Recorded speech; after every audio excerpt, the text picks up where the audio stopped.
ಆದರೆ ಇವತ್ತು ರಾಜ್ಯದ ಮುಖ್ಯಮಂತ್ರಿಯವರು ತಮ್ಮ ಚೇರನ್ನು ಉಳಿಸ್ಕೊಳ್ಳೋಕ್ಕೆ ಕಾರಣಕ್ಕೋಸ್ಕರ ಇವತ್ತು ಯಾವುದೋ ಕೆಲವು ಸಚಿವರ ಒಂದು ಒತ್ತಡದಿಂದ ಅಲೆಮಾರಿಗಳನ್ನು ನೀವು ಬಲಿ ಕೊಟ್ಟಿದ್ರಿ ಸ್ವಾಮಿ, ಇದು ಎಷ್ಟು ನ್ಯಾಯ ಅಂತೇಳಿ ಇವತ್ತು ರಾಜ್ಯದ ಮುಖ್ಯಮಂತ್ರಿಗೆ ನಾವೆಲ್ಲ ಪ್ರಶ್ನೆ ಮಾಡಬೇಕಾಗ್ತದೆ.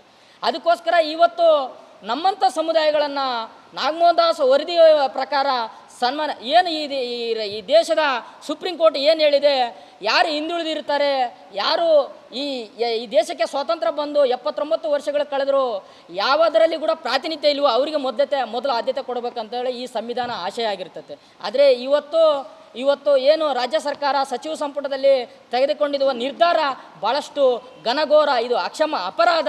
ಯಾಕಂದರೆ ಇವತ್ತು ಈ ಸಮುದಾಯಗಳಿಗೆ ರಾಜಕೀಯ ಪ್ರಜ್ಞೆ ಇಲ್ಲ, ಶಿಕ್ಷಣ ಪ್ರಜ್ಞೆ ಇಲ್ಲ. ಅದಕ್ಕೋಸ್ಕರನೇ ಇವತ್ತು ಕೆಲವೊಂದು ಬಲಾಢ್ಯ ಸಮುದಾಯಗಳನ್ನು ಓಲೈಸಲಿಕ್ಕೆ ಇವತ್ತು ಅಲೆಮಾರಿಗಳು ತಗೊಂಡೋಗಿ ಬಲಾಢ್ಯರಲ್ಲಿ ನಮ್ಮನ್ನು ಹಾಕಿದರೆ ಅವರಲ್ಲಿ ಸ್ಪರ್ಧೆ ಮಾಡೋಕ್ಕೆ ಆಗ್ತತಾ? ಇವತ್ತು ತಮಗೆಲ್ಲ ಗೊತ್ತಿರುವುದು ಒಳ ಮೀಸಲಾತಿ ಬಂದಿರೋ ವಿಚಾರ ಯಾಕೆ? ಇವತ್ತು ನಮ್ಮ ಮಾದಿಗ ಸಮುದಾಯದ ಬಂಧುಗಳು 35 ವರ್ಷ ಹೋರಾಟ ಯಾಕೆ ಮಾಡಿದರು? ನಮಗೆ ಅನ್ಯಾಯ ಆಗಿದೆ, ನಮಗೆ ಯಾವುದೇ ರೀತಿಯ ಸೌಲಭ್ಯ ಸಿಗ್ತಾ ಇಲ್ಲ, ನಮ್ಮ ಮಕ್ಕಳಿಗೆ ವಿದ್ಯಾಭ್ಯಾಸ ಶಿಕ್ಷಣದಲ್ಲಿ ನಮಗೆ ಸಿಗ್ತಾ ಇಲ್ಲ. ಅವತ್ತಿನ ದಿನ 15% ನಾವು ಮೀಸಲಾತಿಯಲ್ಲೇ ಅವತ್ತಿನ ದಿನದಿಂದ ಹೋರಾಟ ಮಾಡ್ಕೊಂಬಂದರು. ಯಾಕಂದರೆ ನಮಗೆ ಸಿಗ್ತಾ ಇಲ್ಲ ಅಂತೇಳಿ, ನಮ್ಮ ಪಾಲು ನಮಗೆ ಕೊಡ್ರಿ ಅಂತೇಳಿ.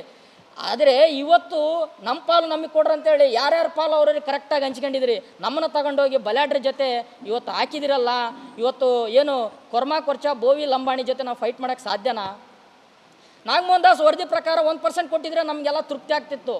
ಯಾಕಂದರೆ ನಮಗಿರೋ ಏನು 5,22,000 ಜನಸಂಖ್ಯೆ ಪ್ರಕಾರ ಅವರು ಮೊದಲು ಆದ್ಯತೆ ಕೊಟ್ಟಿದ್ರು. ಯಾಕಪ್ಪ ಅಂದರೆ ಇವರು ಹಿಂದುಳಿದಿರ್ತಾರೆ, ಇವ್ರಿಗೆ ಮೊದಲು ಆದ್ಯತೆ ಕೊಡಬೇಕು, 1% ಕೊಡಬೇಕಂತೇಳಿ ಕ್ಲಿಯರ್ ಕಟ್ಟಾಗಿ ಅವರು ನಾಗಮೋಹನ್ ದಾಸ್ ವರದಿಯಲ್ಲಿ ಕೊಟ್ಟಿದ್ದರು.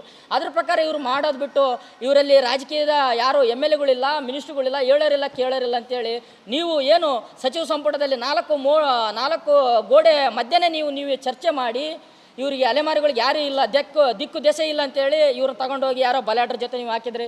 ಬಲಾಢ್ರ ಜೊತೆ ಹಾಕಿದ್ರೆ ನಾವು ಯಾವುದೇ ರೀತಿಯ ಸ್ಪರ್ಧೆ ಮಾಡಲಿಕ್ಕೆ ಸಾಧ್ಯನಾ? ಇವತ್ತು ನಮ್ಮ ಮಕ್ಕಳಿಗೆ ಕಸ ಗುಡಿಸೋ ಕೆಲಸ ಕೂಡ ಸಿಗಲ್ಲ. ಇವತ್ತು ಏನು ಸಮಾಜ ಕಲ್ಯಾಣ ಇಲಾಖೆಯಿಂದ ಅಲೆಮಾರಿಗಳಿಗೆ 10% ಏನು ಮೊರಾರ್ಜಿ ದೇಸಾಯಿ ಇನ್ನಿತರ ಶಾಲೆಗಳಲ್ಲಿ ಎಕ್ಸಾಮ್ ಬರ್ದಿಲ್ಲ ಅಂದರು ವಿತೌಟ್ ಎಕ್ಸಾಮಲ್ಲಿ ನಮಗೆ ಪ್ರವೇಶ ಕೊಡ್ತಿದ್ರು. ಆದರೆ ಇವತ್ತು ಅದನ್ನು ಪಡ್ಕೊಳ್ಳಿಕ್ಕೆ ಸಾಧ್ಯನಾ? ನಮ್ಮ ಮಕ್ಕಳು ಒಂದು ಸೀಟು ಕೂಡ ಪಡ್ಕೊಳ್ಳಿಕ್ಕೆ ಸಾಧ್ಯ ಇಲ್ಲ, ಒಂದು ಹಾಸ್ಟೆಲ್ ಸೀಟು ಯಾವುದೇ ರೀತಿಯಾಗಿ ನಾವು ಮುಂದುವರಿಲಿಕ್ಕೆ ಸಾಧ್ಯ ಇಲ್ಲ, ಅವ್ರ ಜೊತೆ ನಾವು ಫೈಟ್ ಮಾಡಲಿಕ್ಕೆ ಸಾಧ್ಯ ಇಲ್ಲ. ಅವರು ಕೂಡ ಇವತ್ತು ಬೋವಿ ಲಂಬಾಣಿ ಕೊರ್ಚರು ಹೇಳ್ತಾ ಇದ್ದಾರೆ, ಅಲೆಮಾರಿಗಳಿಗೆ 1% ಸಪ್ರೇಟ್ ಕೊಡ್ರಿ ಅಂತೇಳಿ ಅವರು ಕೂಡ ಹೇಳ್ತಾ ಇದ್ದಾರೆ. ನಿಮಗೇನು ಸಮಸ್ಯೆ ನಮಗೆ ಕೊಟ್ಟರೆ? ಇವತ್ತು ನಿಮಗೆ ಸರ್ಕಾರಕ್ಕೆ ಮಾನ ಮರ್ಯಾದೆ ಇದ್ದರೆ ಇವತ್ತು 17% ಇದೆಲ್ಲ 18% ಮಾಡಿಕೊಡುವುದಲ್ಲ. ನಾಗಮೋಹನ್ ದಾಸ್ ವರದಿ ಪ್ರಕಾರ ಏನು ಜನಸಂಖ್ಯೆ ಹೆಚ್ಚಿದೆ ನಮ್ಮ SC 101 ಜಾತಿಯಲ್ಲಿ ಅಂತೇಳಿ ಅವರು ವರದಿ ಪ್ರಕಾರ 18.5% ಕೊಡುವುದು ಅಂತನಿದೆ. ನೀವು ಮಾಡುವುದಲ್ಲ. ಆದರೆ ಸನ್ಮಾನ್ಯ ಸಿದ್ದರಾಮಯ್ಯ ಸಾಹೇಬ್ರೆ, ನಿಮಗೆ ಕಾಳಜಿ ಇರುವುದು, ಮಾಡುವ ಇಚ್ಛಾಶಕ್ತಿ ಇಲ್ಲ ನಿಮ್ಮಲ್ಲಿ. ಇಚ್ಛಾಶಕ್ತಿ ಇದ್ದರೆ ಏನನ್ನ ಮಾಡೋಕ್ಕೆ ಸಾಧ್ಯ ಆಗ್ತದೆ. ಆದರೆ ಸುಮ್ಮನೆ ನಾವು ಸನ್ಮಾನ್ಯ ಸಿದ್ದರಾಮಯ್ಯ, ಈ ರಾಜ್ಯದ ಮುಖ್ಯಮಂತ್ರಿ ಸಿದ್ದರಾಮಯ್ಯ ಸಾಹೇಬ್ರ ಹತ್ರ ನಾವು ಹೋಗಿದ್ದೀವಿ, 4 ಸಲ ಭೇಟಿ ಮಾಡಿದರೆ ಅವರು ಹೇಳಿದರು, ನಾನು ಅಸಹಾಯಕನಾಗಿದ್ದೀನಿ, ನಾನು ಏನು ಮಾಡೋಕ್ಕಾಗಲ್ಲ, ಸಚಿವ ಸಂಪುಟ ತೀರ್ಮಾನ. ಸಚಿವ ಸಂಪುಟನೇ ನಿಮಗೆ ಮುಖ್ಯನಾ, ರಾಜ್ಯದ ಮುಖ್ಯಮಂತ್ರಿ ನಿಮಗೆ ಅಧಿಕಾರ ಮುಖ್ಯನಾ ಅಂತೇಳಿ ನಾವು ಇವತ್ತು ಪ್ರಶ್ನೆ ಮಾಡಬೇಕಾಗಿದೆ. ಅದಕ್ಕೋಸ್ಕರ ಇವತ್ತು ನಮ್ಮ ಅಲೆಮಾರಿ ಸಮುದಾಯದವರು ಪ್ರತಿಯೊಂದು ಹಳ್ಳಿಯಿಂದನೂ ಹಿಡಿದು ಡೆಲ್ಲಿವರೆಗೆ ನಾವು ಹೋಗ್ತಾ ಇದ್ದೀವಿ. ಇವತ್ತು ನಮ್ಮಲ್ಲಿ ಕೂಡ ಪ್ರಜ್ಞಾವಂತರಿದ್ದಾರೆ, ನಮ್ಮಲ್ಲಿ ಕೂಡ ಇವತ್ತು ಶಿಕ್ಷಣವಂತರಾಗಿದ್ದಾರೆ, ಬುದ್ಧಿವಂತರಾಗಿದ್ದಾರೆ. ಇವತ್ತು ನಾವು ಡೆಲ್ಲಿ ಮಟ್ಟಕ್ಕೆ ಯಾಕೆ ಹೋಗ್ತಾ ಇದ್ದೀವಿ ಅಂದರೆ, ರಾಹುಲ್ ಗಾಂಧಿಯವರು ಬರೇ ಭಾಷಣ ಮಾಡೋದು, ಏನು ಪ್ರತಿಯೊಂದು ಕಾರ್ಯಕ್ರಮದಲ್ಲಿ ಭಾಷಣ ಮಾಡ್ತಾರೆ ಸಂವಿಧಾನ ಪುಸ್ತಕ ಹಿಡ್ಕೊಂಡು. ನಿಮಗೆ ಸಂವಿಧಾನದ ಬಗ್ಗೆ ನಿಮಗೆ ಏನನ್ನ ಕಾಳಜಿ ಇದ್ದರೆ, ಸಂವಿಧಾನ ಆಶಯನ್ನು ನೀವು ಎತ್ತಿ ಹಿಡಿಬೇಕಂತ ನಿಮ್ಗೆ ಏನನ್ನ ಇದ್ದರೆ, ನೀವು ಅಲೆಮಾರಿಗಳಿಗೆ ಆಗಿರುವಂಥ ಅನ್ಯಾಯವನ್ನು ಸರಿಪಡಿಸಬೇಕು ಅಂತೇಳಿ ನಾವು ಇವತ್ತು ದೆಹಲಿಗೆ ಹೊರಟಿದ್ದೇವೆ. ಇದು ಕೊನೆಯ ಭರವಸೆಯಾಗಿ, ಅಂತಿಮ ಭರವಸೆಯಾಗಿ ಸಹಸ್ರಾರು ಸಂಖ್ಯೆಯಲ್ಲಿ ಅಲೆಮಾರಿಗಳು ದೆಹಲಿ ಚಲೋ ಮಾಡ್ತಾ ಇದ್ದೀವಿ. ಅಲ್ಲಿ ಸರಿಸುಮಾರು 2,000 ಜನ ಅಲೆಮಾರಿಗಳು ಎಲ್ಲ ಕಲಾ ವೇಷಭೂಷಣಗಳೊಂದಿಗೆ ಅಲ್ಲಿ ಜಂತರ್ ಮಂತರ್ನಲ್ಲಿ ಬೃಹತ್ ಒಂದು ಹೋರಾಟ ಮಾಡ್ತಾ ಇದ್ದೀವಿ. ಅಲ್ಲಿ AICIC ಏನು ನಮ್ಮ ಅಧ್ಯಕ್ಷರು ಮಲ್ಲಿಕಾರ್ಜುನ ಖರ್ಗೆ ಸಾಹೇಬರಿಗೆ ಕೂಡ ನಾವು ಆಹ್ವಾನ ಕೊಟ್ಟಿದ್ದೀವಿ. ಅದೇ ರೀತಿಯಾಗಿ ಇವರು ರಾಹುಲ್ ಗಾಂಧಿ ಸಾಹೇಬರಿಗೆ ಕೂಡ ನಾವು ಈಗಾಗಲೇ ಮಾಹಿತಿಯನ್ನು ಕೊಟ್ಟಿದ್ದೀವಿ. ನೀವು ನಮ್ಮ ಹೋರಾಟಕ್ಕೆ ಬರಬೇಕು, ಅಲ್ಲಿ ನಮ್ಮ ಮನವಿಯನ್ನು ಸ್ವೀಕಾರ ಮಾಡಿ ಅಲ್ಲೇ ಘೋಷಣೆ ಮಾಡಬೇಕು, ಅಲೆಮಾರಿಗಳಿಗೆ ಅನ್ಯಾಯವನ್ನು ಸರಿಪಡಿಸ್ತೀವಿ. ನಾಗಮೋಹನ್ ದಾಸ್ ವರದಿ ಪ್ರಕಾರ ಅಲೆಮಾರಿಗಳಿಗೆ ಗುಂಪು ಕೊಟ್ಟಿದ್ರು, ಪ್ರತ್ಯೇಕ ಗುಂಪು ಮಾಡಿ ಅಲೆಮಾರಿಗಳಿಗೆ 1% ಕೊಡ್ತೀವಿ ಅಂತೇಳಿ ಅಲ್ಲಿ ನೀವು ವಾಗ್ದಾನ ಮಾಡಬೇಕು.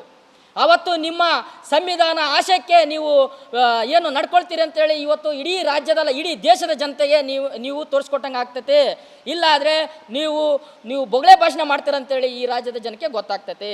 ಅದು ಆಗಬಾರ್ದಾದ್ರೆ ನೀವು ಸಂವಿಧಾನ ಬದ್ಧ ಹಕ್ಕುಗಳಿಗೋಸ್ಕರ ಏನು ಅಲೆಮಾರಿಗಳು ಹೋರಾಡ್ತಾ ಇದ್ದಾರೆ, ಇದಕ್ಕೆ ತಾವು ಮನ್ನಣೆ ಕೊಡಬೇಕು. ಬಳ್ಳಾರಿ ಹಾಗೂ ವಿಜಯನಗರ ಜಿಲ್ಲೆಯ ಸಮಗ್ರ ಸುದ್ದಿಗಳನ್ನ ತಿಳಿಯಲು ಬಿಗ್ ಟಿವಿ ಕರ್ನಾಟಕ ಯೂಟ್ಯೂಬ್ ಚಾನೆಲ್ಗೆ ಈಗಲೇ ಸಬ್ಸ್ಕ್ರೈಬ್ ಮಾಡಿ. ಧನ್ಯವಾದಗಳು.